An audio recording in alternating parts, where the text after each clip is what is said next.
Mail call from the United States of America.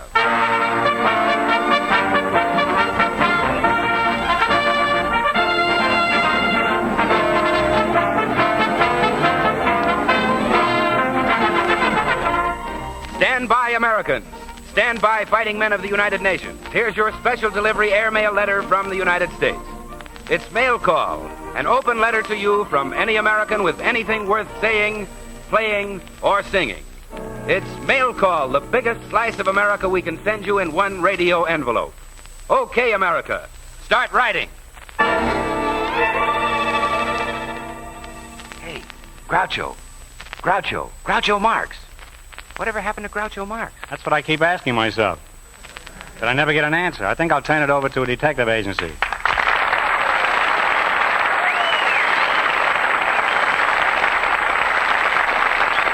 Look, Groucho, you're supposed to start this letter. I don't want you to think I'm hammy, Bill, but the least you can do is give me an introduction. After all, I haven't seen so many people since I had my relatives out for Thanksgiving dinner. Well, I'd be glad to introduce you, Groucho, but on this program, you just walk up without an introduction and start talking. Oh, no, you don't. I tried that once with a blonde and got slapped silly. Well, all right. All right, if you insist. Attention, men of the armed forces. In the past, as most of you know, Mail Call has brought you the top-notch guest stars of the entertainment world, such as Mickey Rooney, Edgar Bergen, Bing Crosby, Barbara Stanwyck, and others. But as you all know, all good things come to an end. After all, how long can we keep up that pace? So tonight, we bring you Groucho Marx. What a reception. What an ovation. I can get a bigger hand than that just showing my spare tire. And another thing, Goodwin, I didn't come down here to be insulted. I can stay home and be insulted. Now, wait, Groucho, I wasn't trying to insult you. I thought you'd be happy to have your name linked with big stars, especially Barbara Stanwyck. Sure, link me with Barbara Stanwyck. That's how those things always start. Scandal mongers like you dishing out dirt. It's going to look great in the morning when Robert Taylor picks up the paper and reads where Groucho Marx is going around with Barbara Stanwyck. Don't forget, Bob Taylor reads the papers. Don't think that just because he's a movie star he can't read. Now, wait, Groucho, I didn't say that you were going with Barbara Stanwyck. You don't have to say it. It'll be in all the papers tomorrow. You may not know, but it's generally known that Barbara Stanwyck and Robert Taylor are married. What's Robert Taylor going to think about this? Better still, what's Barbara going to think of it? Well, I'm sorry if I said anything to get you in trouble. Sure, now you're sorry after the damage is done. Normally, I wouldn't mind a little vicious gossip. But at the moment, I happen to be running around with Hedy Lamarr. In the future, I'll thank you to watch your tongue. You watch your tongue, and I'll watch Hedy Lamarr. I didn't say you were going with Hedy Lamarr. I said Robert Taylor is going with Barbara Stanwyck. Oh, now you've got Robert Taylor running around with Barbara Stanwyck. This is a fine state of affairs. A man running around with his own wife. What are the neighbors going to think? Suppose Judy Garland should walk in here and say, "Hiya, Groucho, right out of a clear blue sky." Hiya, Groucho, right out of a clear blue sky. It's a good thing for that cue it isn't raining. You see, these days a man's not safe in his own radio studio. See you later, man.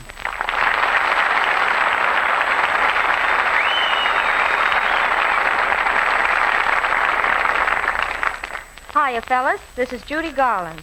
There's one thing you can say about this letter. It sure isn't formal.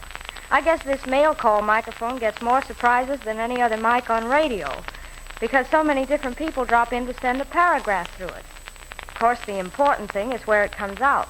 Through your loudspeakers up there in Alaska, or over the box beak hits in North Africa, or through your headphones on the 7 Seas. See, everybody here at home is really anxious for his turn on mail call. And when we get here, we really want to make the most of every second.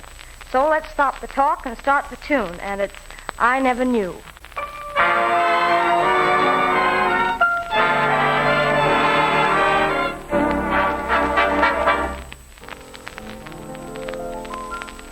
I've been running in circles while playing the game of pretending. I didn't realize I wasn't wise what love could do. Now I'm facing a future that hasn't that one happy ending.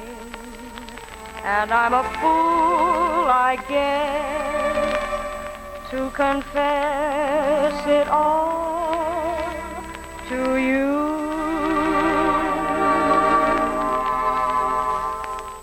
I never knew I could love anybody, honey, like I'm loving you. I didn't realize what a pair of eyes and a baby smile could do.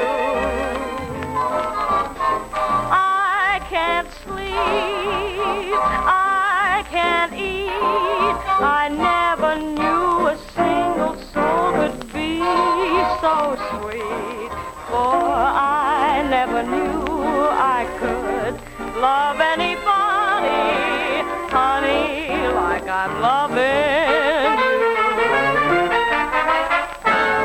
I can't sleep and I can't eat, I never knew a single soul could be so sweet, for I never knew I could love anybody, honey, like I'm loving you.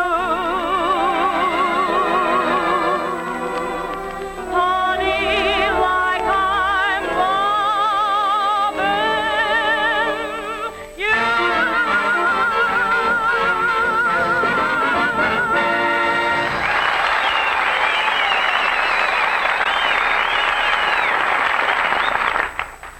Hello, fighting men of the United Nations. This is Jose Iturbi.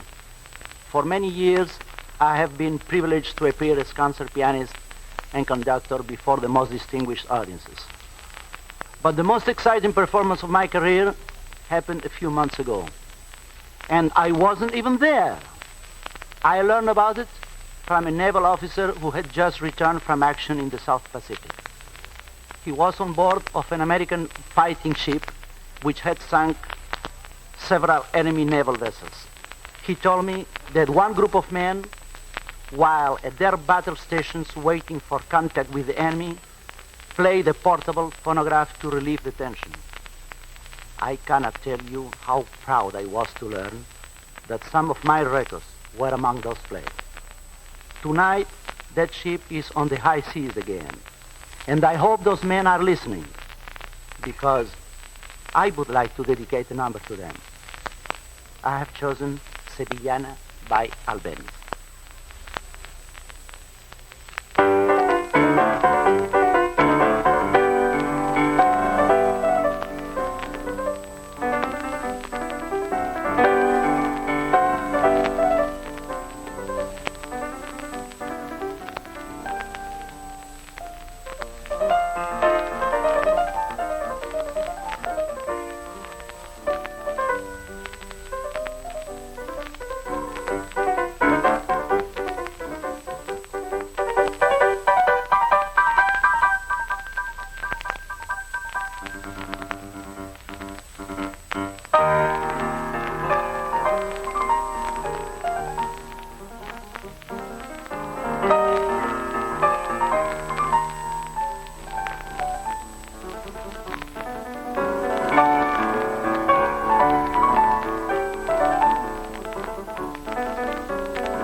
Mr. Iturbi, that was really beautiful. Thank you, Judy. I'm glad you like it. I've always admired your artistry, Mr. Iturbi. I've listened to you in Carnegie Hall and on records. I'm honored, Judy. There's only one thing. I've been thinking that I'd like to, well... What? Well, I don't know how to say it. And now, I'll wait it, Judy. After all, we are all friends. You can be frank.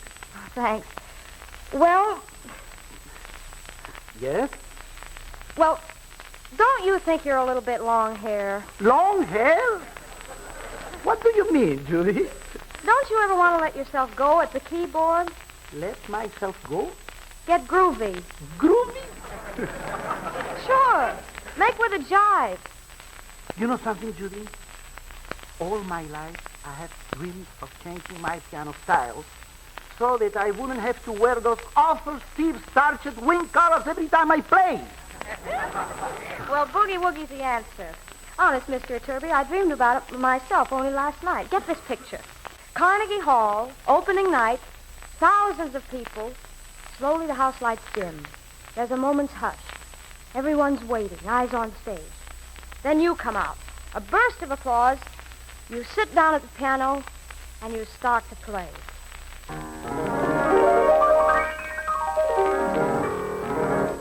Then you stopped. Perhaps it was something that hit me. Perhaps it was something I ate. But out of the blue, I dreamed I met you. And you said to me, "Hiya, Gate." Millions have heard you play Chopin. The critics applaud and approve, but millions more would simply adore to hear you get in the groove, to hear you get in the groove. I said to hear you get in the groove. This is really fascinating. Tell me, how can I get in the groove? Gate? Well, Mr. Iturbi, you take your left hand and you pound out an 8-beat. Da, da, da, da, da, da, da, da, da, da. That's it, you got it. Now double the octave. Now you take your right hand and you go like this. Like this? Now roll it, that's the idea. Oh, boy, there's nothing long hair about that, Mr. Iturbi. Now you're really cooking with sterno. Judy, I think you have given me a musical haircut. Well, Professor, let's hit it.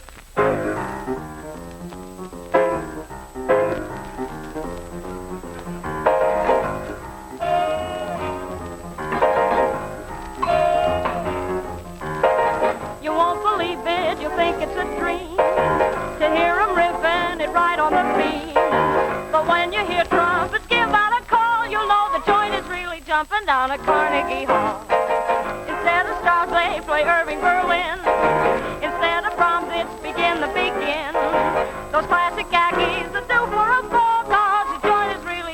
down at Carnegie Hall. They're playing Tee-Too-Yada, Tee-Too-Yada with Shostakovich. Tee-Too-Yada, Tee-Too-Yada, Mozart and Bach. Tee-Too-Yada, Tee-Too-Yada, and they don't know which, 'cause anything can happen when they start to rock. The Philharmonics were so dignified, but now they're groovy and starting to ride. Handel and Haydn are facing the wall, 'cause the joint is really jumping down at Carnegie Hall.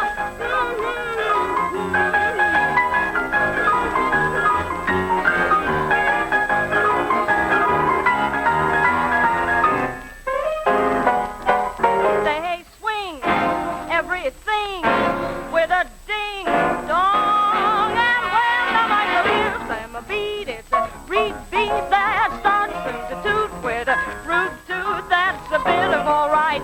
And even Joey Turby's getting hip. He's hip. He's hip. Boy, Tchaikovsky would really be hurt to hear him jiving his piano pin shirts.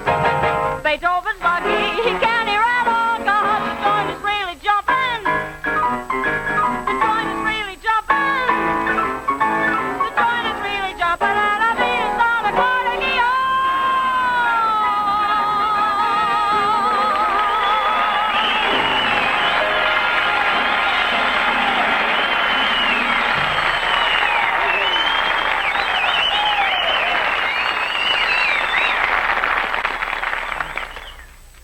Hello again, men. This is Groucho Marx and family.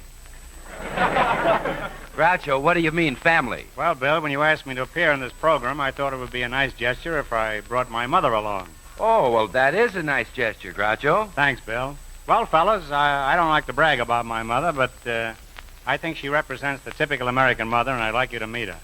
Mom! Oh, Mom! Would you please come out here to the mic? Oh, Mom! Gentlemen, this is my mother.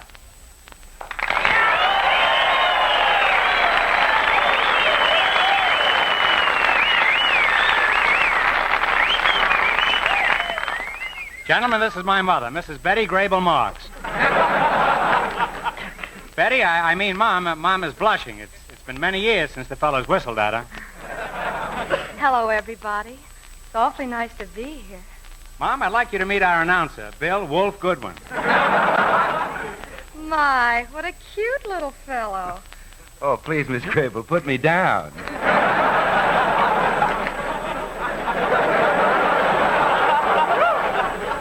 That's not even in the script. And how would you like to be my son, Mr. Goodwin? Yeah, Bill, how would you like to have her for your mother? Well, I'd like it, and so would my father. Yes, and so would your grandfather. I'm sure glad I brought you down here with me, Mom. Don't forget, fellas, write to your mother. But don't write to my mother. Look, Bill, isn't she everything I said she was and more? Yeah, and more. But, Groucho, isn't she a little young to be your mother? Mr. Goodwin, haven't you ever seen a 23-year-old mother before? Well, yes, but not with a 4F son.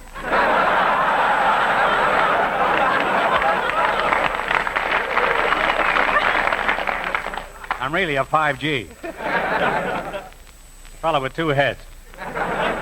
Well, Mom, how do you like being here talking to the men in our armed forces all over the world? Oh, it's wonderful, Junior. I'm just sorry that I can't be right there to kiss them all good night. Oh, they don't need you. The first sergeant takes care of them. Oh, gee, I'd like to have someone kiss me goodnight. Oh, are you lonesome, Mr. Goodwin? Look, Mom, don't worry about him. He's strong enough to take care of himself. I'm the one who needs babying. You know, Mom, when I look at you, I can never understand why Father left you. You know, Junior, I'm glad he's gone. You think he'll ever come back, and what can I do to keep him away? Well, why did he leave in the first place? Well, I don't know. You see, right after I adopted Groucho, my husband became insanely jealous. Yes, and for nothing at all. It all started one day when he walked into my nursery and overheard me telling Mumsy to take out more insurance on him. And he left home just for that? Well, that and the fact that I was smoking his cigars. Oh, now, wait, Groucho. Were you smoking cigars when you were a baby? Well, just little cigars, you know. There's nothing like a good cigar after a bottle of warm milk.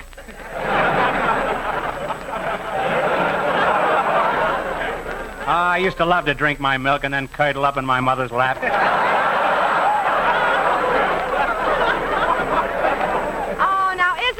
silly. Imagine my husband being jealous of a little baby like Groucho. Well, Mom, maybe it's best that he left. After all, he did worry you a lot. Why, overnight, your hair turned prematurely blonde. Groucho, I'd like to adopt Bill Goodwin. You do a thing like that, and I'll leave home. And I'll take you with me. Groucho, I'd love to be alone with you for a few minutes. Betty, what woman wouldn't? I took an awful chance with that line. Groucho, do you think we could get rid of BILLGOODWIN? Oh, that's easy. Listen, Bill, if you leave us alone for a few minutes, I'll buy you some ICEKREAM. Oh, all right, I'll go. You don't have to bribe me with cigars. Well, that takes care of him. Now, Betty, what's on your mind? I know what's on mine.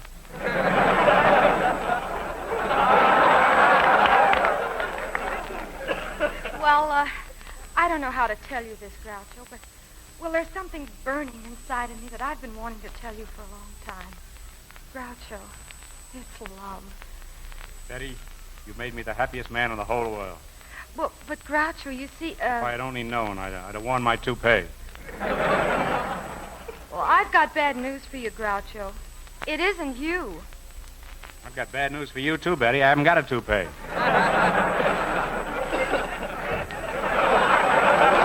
That's a funny switch, huh? You know, you're sort of a legendary character, and I understand, an expert on love. I'm a Vine Street Casanova. Well, Betty, I should be an expert on love. I roomed with Tommy Manville for 3 years. The room must have been awfully crowded. There's an answer to that, but I can't use it. Now,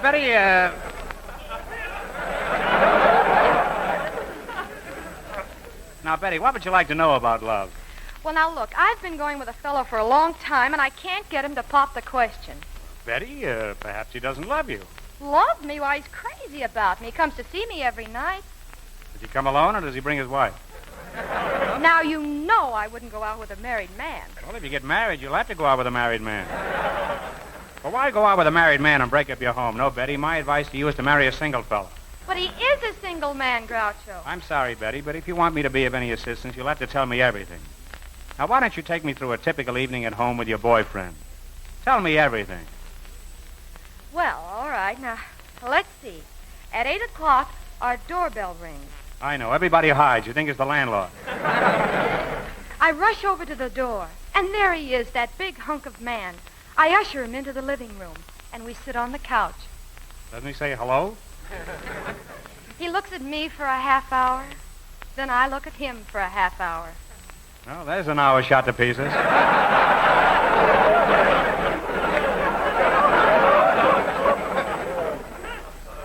Now what happens? Well, after that, he tells me all the things he's been doing at the office during the day. There goes another hour.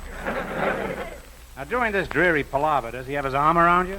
No, he can't. My father is sitting on the couch. That shouldn't stop him from putting his arm around you. But Father is sitting between us. Where's your mother?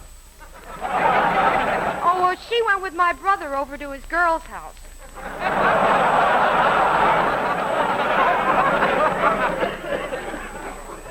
Your folks certainly trust you, kids. Now, tell me, what happens around 9:30?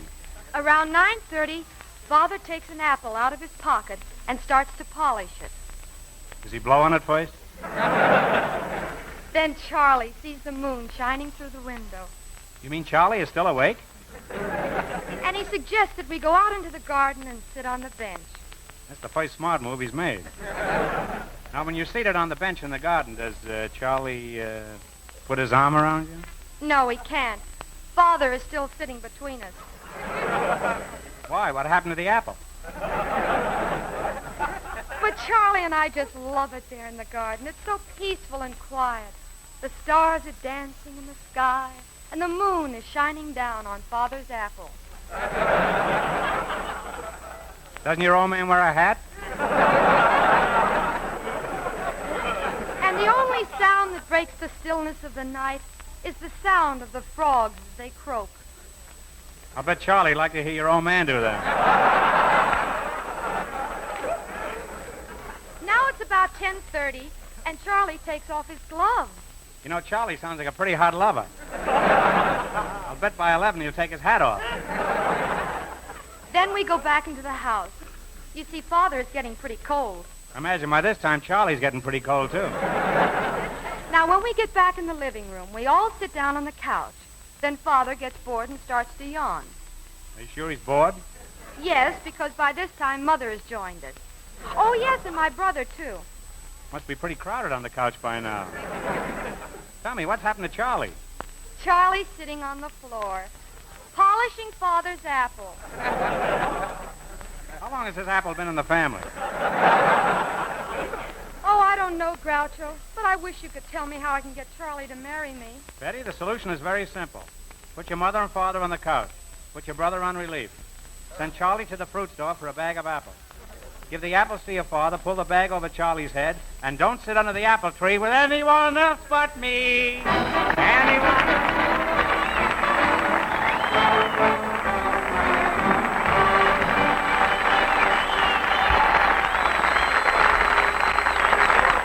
Hey, gang. Listen, if we don't close this letter, we'll miss the mail. We better all sign it so we can seal the envelope. I'll put down my Jane Hancock, or my Groucho Marx to be more exact. Yours very truly, John Hancock. And this is Mrs. Hancock. Bella, here's a little something I wish I could deliver to each one of you in person. It goes like this. Love, Betty Grable. Yes, ma'am. There are many ways to sign letters. I like to make mine a musical one at the piano, like this.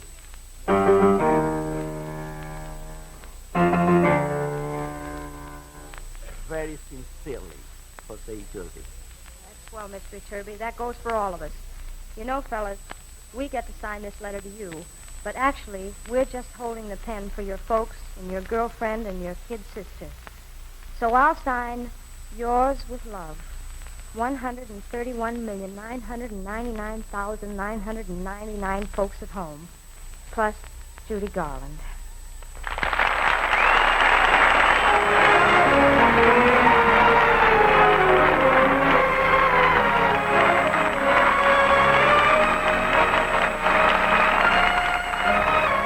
This is Bill Goodwin saying that's all for mail call this trip. Another letter from home will be coming your way the next time you hear...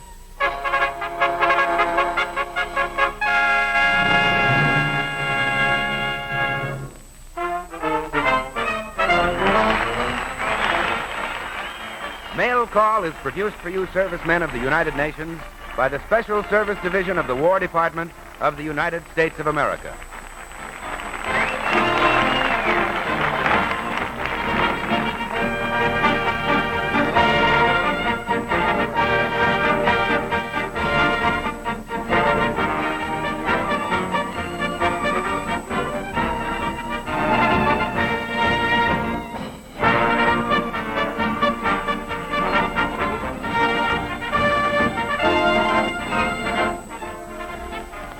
This program has been a part of our English language shortwave service.